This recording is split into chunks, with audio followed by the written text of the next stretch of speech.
So if you've ever seen this thing, it's called the analemma, the solar analemma. It's basically an astronomical thing that you can use to understand the importance of the solstice. And if you take a picture of the sun every day over the course of the year from the same place, you'll notice that the sun moves through the sky in a shape like a figure 8 or an infinity loop. And at the bottom, the sun's lowest point, that's the winter solstice.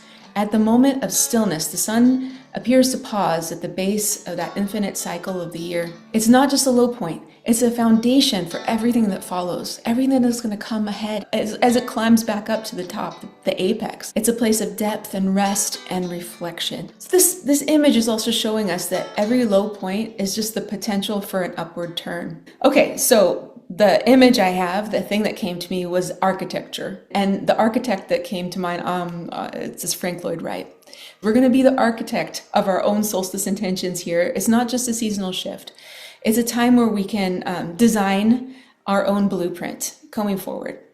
Okay. Now his architectural philosophy was this, that it wasn't just about bulldozing something. It was to integrate nature. He's got this legacy, which is very Capricornian. One of his most famous houses is Taliesin. It took me a long time to figure out how to say that. Now, this house was not perched at the top of the hill to dominate the landscape. It was built into the brow of the hill. And in fact, Taliesin is a Welsh word that means shining brow. Much like the sun pauses at its lowest point for the winter solstice, Taliesin was designed as a space for presence and reflection. The windows that let in all this beautiful light, it allowed for the arc of the sun, the changing light, the patterns, the shadows to come throughout the year. And so Taliesin's design was very intentional to mark and be aware of the passage of time. We're bringing in the Capricorn energy here because this is the day that the sun enters Capricorn. Capricorn is about patience, mastery, building something that lasts. It's legacy. It's doing something very practical in the world. Because winter solstice is like the metaphorical new moon of the year, it's amplified. So new moons, we usually do intention work and stuff like that. But this one is asking us to go bigger. It's like, okay, new moons are building little houses. This one is building your masterpiece blueprint. What do you want to go forward in the year ahead? What do you want to bring into it? What foundations do you need to make that thing happen? Frank Lloyd Wright had to rebuild this house several times. It had fire damage in 1914 and 1925. And then not only that, it was the opportunity that when he needed to rebuild, he could change the functions. He could change his design. From time to time, it was a home, it was a studio, it was a school of architecture, it was a self-sustaining working farm. And all the homes that he designed for himself continued to evolve. And he lived in this one for 5 decades. So you can see that it was a laboratory of sorts. So for me, that's encouraging. So even if Frank Lloyd Wright, didn't just stop and say, okay, I'm done, this is my design. There was malleability in the house. And our architectural blueprint for our soul, for our lives, is not static. We can be a laboratory of sorts. If something didn't work, throw it out. If something was cool, increase. Here are a few ideas for you to work with this energy for winter solstice. Number 1, map out your blueprint. What worked for you? What didn't work for you? Do you need a new roof? Do you need some new paint? Do you need to keep a painting on the wall, or do you need to switch it out? What needs freshening up? What was awesome? What doesn't need to be changed? What can be built upon to create something even bigger, another room in the house or something like that?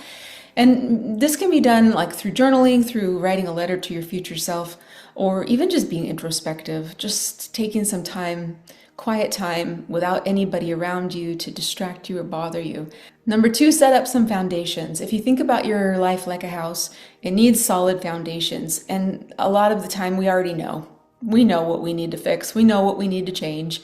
A lot of those New Year's resolutions are the same every year, aren't they? And well, the problem with that is that it's just too big. We need to start small. So we need to do something that's long lasting, that's something that we can continually achieve. So that's what I like to suggest, just small amounts, small increments, and then building upon that. Because in the long run, if you just go for the quick fix, or you don't have something that's going to support your growth over time, you're just going to let it go by the wayside. And then the foundations of your life get not, I don't know what the right architectural word is there, but the foundations of your life crack. That's encouraging. Number 3, honor the light's return.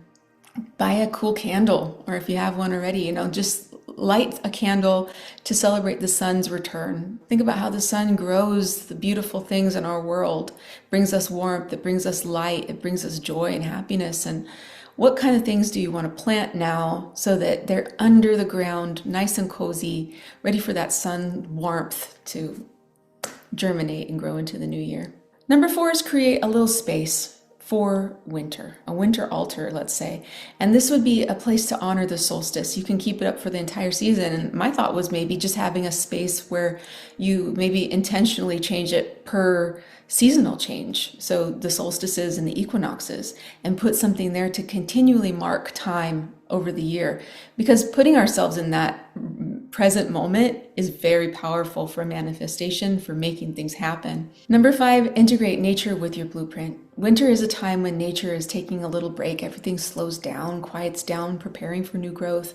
That's what we're doing as well. So being inspired by nature, bring that into your creative processes, which is actually a spiritual connection. Your creativity is a spiritual expression. To bring this full circle or full analemma, Frank Lloyd Wright's philosophy was not just about houses. It was about how to live within the natural rhythms of life. Very intentional creation, foundational and long-lasting. To do that, we need to put in our time, we need to put in our discipline, we need to have the plan.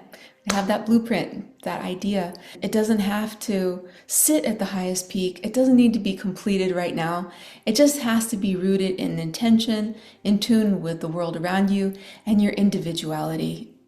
That's the most important thing. The individuation path is key. It's critical. I wish you a beautiful winter solstice. I like you just the way you are. Thank you for being here with me.